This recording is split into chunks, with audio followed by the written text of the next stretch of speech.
నమస్తే ఎన్బి సుధాకర్ రెడ్డి గారు. Welcome to icon politics. నమస్తే అండి నిహాల్ గారు. సార్, నిన్న పవన్ కళ్యాణ్ గారి భార్య అన్నా లెజినవ గారు తిరుమల తిరుపతి దేవస్థానానికి రావడం జరిగింది. సో దేవస్థానంలోకి వెళ్ళక ముందు డిక్లరేషన్ అంటూ ఇవ్వడం జరిగింది. ఇచ్చిన తర్వాత తలనీలాలు కూడా అక్కడ ఇవ్వడం జరిగింది. ఇచ్చిన తర్వాత ఏదైతే అన్నదాన సత్రం ఉందో 17 లక్షలు సంథింగ్ మనీ కూడా దానికి ఇవ్వడం జరిగింది. ఇచ్చిన తర్వాత కూడా వాళ్ళ అన్నదాన సత్రంలో ఆవిడ గారు భోజనం చేసి ఇంటికి వెళ్ళడం జరిగింది. సో ఎప్పుడైతే ఫారెన్ నుంచి ఇక్కడికి వచ్చిన తర్వాత తిరుమల తిరుపతి దేవస్థానానికి వెళ్ళడం జరిగింది, భార్య అండ్ భార్య పిల్లలు వాళ్ళందరూ వెళ్ళడం జరిగింది, పవన్ కళ్యాణ్ గారు కూడా అక్కడ వెళ్ళడం జరిగింది. సి ఓవరాల్ సినారియో చూసిన తర్వాత మీకు ఏమనిపించింది సార్? అసలైన సనాతన ధర్మం అంటే ఇదే అనిపించిందా, లేకపోతే ఇంకేమైనా అనిపించిందా మీకు? అన్నిటికంటే ముఖ్యం జగన్మోహన్ రెడ్డి గారు పవన్ కళ్యాణ్ భార్యను చూసి జ్ఞానం తెచ్చుకోవాలండి. అంటే ఇంకా కొద్ది ఘాటైన పదాలు ఉండదు, చెప్పకూడదని చెప్తాను. జ్ఞానం తెచ్చుకోవాలి. ఓకే. ఆమె ఒక విదేశీయురాలు, అన్య మతస్థురాలు, పవన్ కళ్యాణ్ గారి భార్య. తన అవును. కొడుక్కి ఫైర్ యాక్సిడెంట్ జరిగిందండి సింగపూర్ లో, అదేదో స్కూల్లో. అతన్ని ఆ తర్వాత ఏదో రక్షించారు, బాగానే ఉన్నారు, కోలుకున్నారు. అయితే మన దేశంలో లేదా మన రాష్ట్రంలో ఎక్కువ మంది ఇలాంటి ప్రమాదాలు జరిగినప్పుడు వెంకటేశ్వర స్వామిని మొక్కుంటుంటారండి. ఇది ఆ మొక్కులు ఆ తర్వాత చెల్లిస్తారు. ఓకే. ఆమె తన భర్తని ఆదర్శంగా తీసుకున్నది. ఆయన చెప్పే సనాతన ధర్మం అంటే ఆయనకు అర్థమైందండి. సనాతన ధర్మంలో అంటే భారతీయ సనాతన ధర్మంలో భర్త అడుగు జాడల్లో భార్య నడవడం ఒకటి, ఓకే. సామాజిక స్పృహ కలిగి సమాజానికి హితం కోరి పనిచేయడం రెండు, ఇక్కడున్న ఆచారాలు వ్యవహారాలు సంస్కృతి సాంప్రదాయాలని ధర్మాలని ఆచరించడం ఒకటి. ఇక్కడ సనాతన ధర్మం అదే, ఈడ మతం వేరండి. ఓకే. మతాలు ఏ మతమైనా ధర్మం ఒకటే. ఆ ధర్మం సనాతన ధర్మం అంటే పరంపరగా వచ్చే ధర్మాన్ని ఆచరించడం సనాతన ధర్మ ఆచరణ అంటాం. అది పవన్ కళ్యాణ్ గారు చెప్తున్నారు. ఓకే. తన భర్త మాట విని తన భర్తకు అనుగుణంగా భార్య నడుచుకునేది మన సనాతన ధర్మంలో ఒక భాగం. అంటే ఇక్కడ కొంతమంది వితండవాదులు ఉండొచ్చు, భార్య ఎందుకు భర్త మాట విన్నారు, భర్త కూడా భార్య మాట వింటారు. మనకు దంపతులు అంటేనే సీత శ్రీరామచంద్రుడు, వాళ్ళు మనకు ఆదర్శం. భర్త మాట విని ఆమె అడవుల్లోనే ఉన్నది, భర్త ఓకే. కోసం త్యాగం చేసింది. ఆయన భార్య కోసం బాధలు పడ్డాడు, యుద్ధం చేశాడు, లంకకి వెళ్ళి ఇది అది ఉందండి. అలా ఇప్పుడు ఆమె వచ్చిందండి. ఆమె ఎంత నియమంగా చేసిందంటే నిన్ననే అంటే శనివారం వచ్చారు. ఆ, ఆ రోజు వస్తానే చూసుకున్నారు. ఆ శనివారం కాదండి, సారీ, ఆదివారం కదా, ఈ రోజు సోమవారం. వచ్చి నిన్న వచ్చి అన్ని చూశారు. ఆమె డిక్లరేషన్లు, ఆమె అన్య మతస్థురాలు కాబట్టి నాకు దేవుడి మీద నమ్మకం విశ్వాసం డిక్లరేషన్ సమర్పించారు. ఆ తర్వాత తలనీలాలు సమర్పించారు. ఉదయం వెళ్ళి సుప్రభాత దర్శనం చేసుకున్నారు. తర్వాత ఇప్పుడు మధ్యాహ్నం అన్నదాన సత్రంలోకి వచ్చి ఆమె సేవలు అందించారు. అన్నదాన సత్రానికి 17 లక్షలు విరాళం ఇచ్చారు. ఆమె అందరి మధ్య కూర్చొని భోజనం చేశారు. ఇది సనాతన ధర్మం సాంప్రదాయం. జగన్మోహన్ రెడ్డి గారు ముఖ్యమంత్రి హోదాలో ఇక్కడ మన దేశంలో వెంకటేశ్వర స్వామికి కానీ లేదా ఏ ఆలయంలో బట్టలు సమర్పించాలి అంటే అదొక యజ్ఞం యాగం లాంటిదండి. భార్య పక్కన ఉండాలి. శ్రీరామచంద్రుడు అప్పుడు యజ్ఞం చేసేటప్పుడు భార్య అడవుల్లో ఉంటే ఆమె బొమ్మను పెట్టుకొని కూర్చున్నాడు. అంటే మనం రాముడు సీత మనకు ఆదర్శంగా అంటే భార్య సమేతంగా దేవుణ్ణి కొలవాలి, దేవుడికి బట్టలు సమర్పించాలి. ఒక్క రోజు కూడా ఆయన తీసుకురాలేదు. ఆయన అన్య మతస్థుడండి, అంటే ఆయన రెడ్డి కావచ్చు కానీ ఆయన హిందూ కాదు. ఆ మాట చెప్పడానికి ఆయనకు భయం. ఒకసారి డిక్లరేషన్ ఇప్పుడు పవన్ కళ్యాణ్ గారు తన భార్య అన్య మతస్థురాలని ధైర్యంగా చెప్పుకుంటున్నది. దాపరికం ఏం లేదు. సహజంగా ఎవరైనా సరే భర్త కులం మతం వర్తిస్తారు, ఆ లాజిక్ చెప్పచ్చు. కానీ చెప్పలేదు. ఆమె పుట్టుకతో అన్య మతస్థురాలు అంటే వేరే మతస్థురాలు కాబట్టి ఇక్కడ సాంప్రదాయం ప్రకారం చేశారు. జగన్మోహన్ రెడ్డి గారిని వెనకేసుకొచ్చే ఆ పార్టీ వాళ్ళు ఇది గుర్తించాలి. జగన్మోహన్ రెడ్డి గారు ఇకనైనా జ్ఞానం తెచ్చుకోవాలండి. అంటే అధికారం వస్తుందా పోతుంది అది వేరు, ఆయనకి ఏ మతస్థులు ఉన్నారా కులాలు ఉన్నా అది వేరండి. ఇక్కడ వెంకటేశ్వర స్వామి దగ్గర వచ్చినప్పుడు అంటే ఆ సాంప్రదాయాల్ని పాటించాలి. ఇప్పటికైనా జగన్మోహన్ రెడ్డి గారు ఆమెను చూసి జ్ఞానం తెచ్చుకోవాలండి. ఇంకైనా ఏమైనా ఇప్పుడు ఈమె విదేశీయురాలు, ఈమెకి హిందూ మతం అంటే తెలియదు, ఆమె వచ్చేటప్పటికి వెంకటేశ్వర స్వామి అంటే తెలియదు. కానీ ఆమె తను పెళ్లి చేసుకున్న తర్వాత భర్త కోసం తన అభిప్రాయాలు ఉండొచ్చు, ఆమెకు విశ్వాసం ఉందా లేదో పక్కన పెడతాం, తన భర్తతో పాటు ఆ విశ్వాసాన్ని పెంపొందించుకుని వచ్చింది. ఈమె భారతి రెడ్డి గారు ఈ రాష్ట్రంలో పుట్టారు.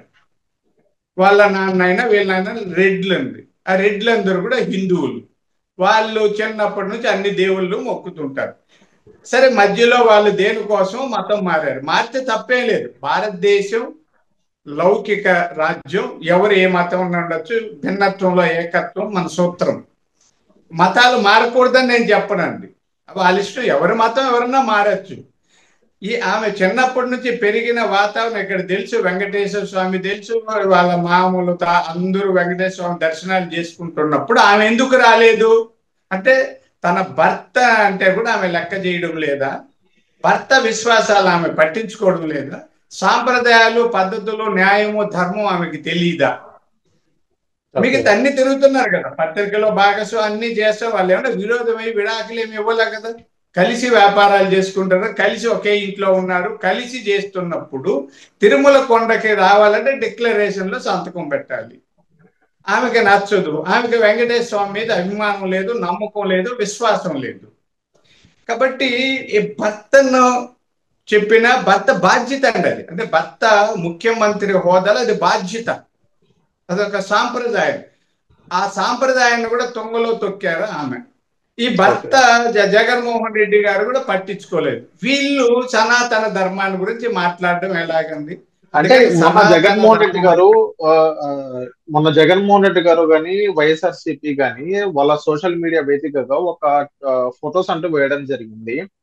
శ్రీరామ నవమి రోజు అనుకుంటా, సనాతన ధర్మ పరిరక్షకుడు జగన్మోహన్ రెడ్డి అని వేయడం జరిగింది.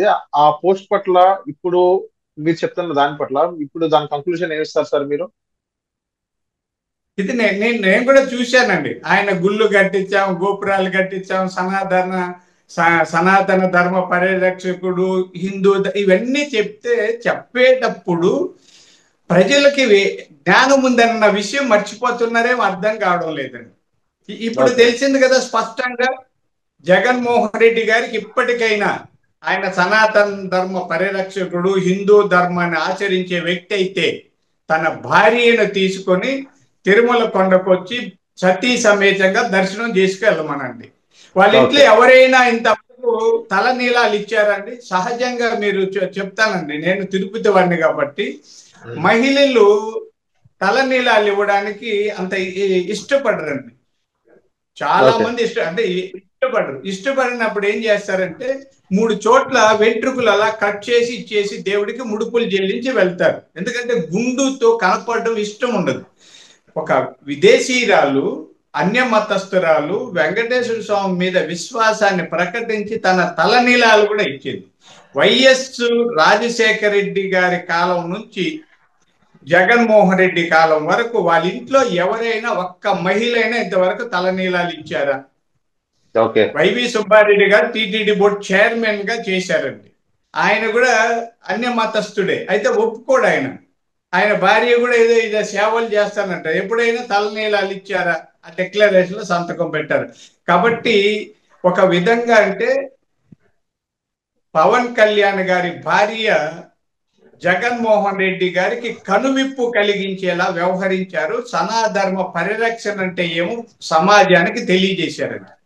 ఓకే సార్, నెక్స్ట్ నాకు ఒక చిన్న డౌట్ వచ్చింది సార్.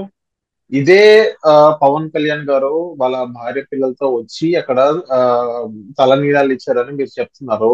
అండ్ నెక్స్ట్ ఏదైతే వైఎస్ఆర్సీపీ కానీ వాళ్ళ సోషల్ మీడియా వేదిక కానీ వాళ్ళ అనుచరులు కానీ వైఎస్ఆర్సీపీ ఎమ్మెల్యే కానీ ఎంపీలు కానీ, సో వాళ్ళందరూ చెప్పే మాట ఏంటంటే జగన్మోహన్ రెడ్డి గారు ఆ, ఇప్పుడు కనుక ఉన్నట్లయితే తిరుపతిలో సంబంధించింది ఆ గొడవలు ఏమి అయ్యేటవి కావు. ఇంకోటి ఏంటంటే ఇదే తిరుమల తిరుపతి దేవస్థానం సంబంధించిన లడ్డు వివాదం అయినా కానీ, సో జగన్మోహన్ రెడ్డి గారు ఎటువంటి అలాంటి పని చేయకపోయినప్పటికీ కూటమి నాయకులు ఏదో చేశారు, ఏదో వాళ్ళు జగన్మోహన్ రెడ్డి గారి పైన బురద జల్లాలని చెప్పేసి వీళ్ళు బురద జల్లుతున్నారే తప్ప అంతకు మించింది ఏం లేదు. అసలైన సనాతన ధర్మ పరిరక్షకుడు మా జగన్మోహన్ రెడ్డి గారు అని వీళ్ళందరూ చెప్తున్నారు. సో లడ్డు వివాదం కూడా తీసుకురావడం జరిగింది. దీని పట్ల మీరు ఏమంటారు సార్? లడ్డూలో కల్తీ జరిగింది, 6గురు ఇప్పుడు అరెస్ట్ అయినారు, అది అందరికీ తెలుసు. ఇంకా వాళ్ళ మీద కేసులు ఉంటది. తీగ లాగితే డొంకంతా కదులుతున్నట్టు వాళ్ళు ఆ కల్తీ చేయడానికి కారణం ఎవరు, ఆ టెండర్లో జరిగిన లోపాలేమి, ఎవరు ఆ టెండర్లు ఇచ్చారు, ఎంతెంత ముడుపులు ఇవన్నీ కూడా బయటకు వస్తుంది. కల్తీ జరిగిన దాంట్లో వాళ్ళ పాత్ర, ఎందుకంటే అది కేసుల్లో ఉంది కాబట్టి మనం ఎక్కువ వివరంగా మాట్లాడకూడదు చెప్తున్నాను. ఖచ్చితంగా ఈ అసలు దోషులు ఎవరో బయటపడతారు, జైలుకి వెళ్తారని. అలాగే నిన్న మొన్న ఊరికే ఆవులు చనిపోయాయని దుష్ప్రచారం చేశారు మా అవును. కరుణాకర్ రెడ్డి గారు వాళ్ళు. ఏమీ లేకనే, అంటే ఎక్కడో, అంటే ఈ ఆవులు మనుషులు అందరూ చనిపోతుంటామండి. ముసలి అయిపోయిన తర్వాత మేము కూడా పల్లెల్లో పశువులు అవన్నీ చూసే, ఎంత అయిపోయినా ఎన్నేళ్ళు జీవిత కాలం, అంటే వందల సంవత్సరాలే పశువులు బతకవు, మనుషులు బతకం.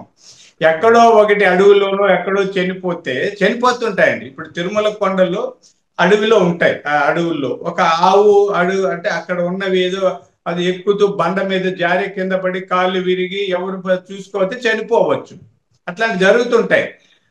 అట్లాంటివి ఎక్కడో ఫోటోలు తెచ్చి అవి ఇక్కడ జరిగాయి, ఇక్కడ చనిపోయాయి, గోశాలలో చనిపోయాయి అంటూ తప్పుడు ప్రచారం చేస్తారు. అంటే జగన్మోహన్ రెడ్డి గారి పార్టీలో ఉన్న వాళ్ళందరూ తప్పుడు ప్రచారాలు చేసి లబ్ధి పొందాలన్న దురుద్దేశపూరితమైన వ్యక్తులు అన్న విషయం అందరికీ తెలుసు. కాబట్టి ఓకే. వాళ్ళు ఏ పరిరక్షకులు అందరికీ తెలుసు, కాబట్టి వాళ్ళని మనం పట్టించుకోవాల్సిన అవసరం లేదండి. Okay. So thank you sir, మై కాన్ పాలిటిక్స్ వచ్చినందుకు.